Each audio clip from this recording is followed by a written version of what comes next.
တယ်သားရေအောက်ကိုဆင်းခဲ့စမ်းပါနောက်မှလှုပ်လို့ရတယ် ရပါတယ်အမေရဲ့ဒီလောက်ကတော့တားလုံနိုင်ပါတယ်တားကအားကိုးရတယ်နော်နေပူတာတော့အလုံးလုံးနေတော့မယ် အမသားလေးကအရက်နဲ့လဲတောက်ဖို့သူ့ပြားတွေတက်ခွာနေတာဟေ့ပြောလို့လည်းမရဘူးကူပြောပေးပါဦး ဟဲ့ ထမင်းစားတာထိုင်စားစမ်းပါသားရဲ့ မိဘလှုပ်စာထိုင်စားတဲ့ကောင်လို့အပြောမခံနိုင်လို့ပါအမေ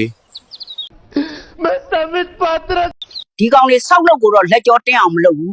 အရက်ဆိုင်မှာကြာရင်တော့ခွက်ချင်းတိုက်ပြီးချီရအောင်မြင်ပါစေတဲ့ငါမပြောလိုက်ချင်ဘူး ဘွားတော်ရဲ့သားကအခုဒီဘာအလုံးမှမရှိသေးဘူးလား နင်းယောက်ျားငါစီမလာလို့လေ ကျမယောက်ျားဘွားတော်စီမလာတာနဲ့ရှင်သားအလုံးမရတာနဲ့ဘာဆိုင်လို့လဲ ငါသားအလုပ်မရှိတာလေနင်းနဲ့ပါဆိုင်လို့လေကိုတောက်လို့ကိုမလုပ်ပဲတမားအကြောင်းစိတ်ဝင်စားနေတယ်ငါပိတ်ကန်ထည့်လိုက်ရငါသားအလုပ်မရှိလဲငါတစ်သက်လုံးရှာကျွေးနိုင်တယ်လူတွေကငါသားကိုဘလို့ပဲပြောပြ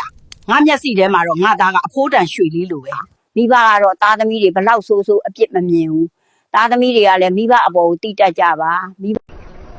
बंद करो हाथ जोड़ के मैं मोदी साहब से गुजारिश करता हूँ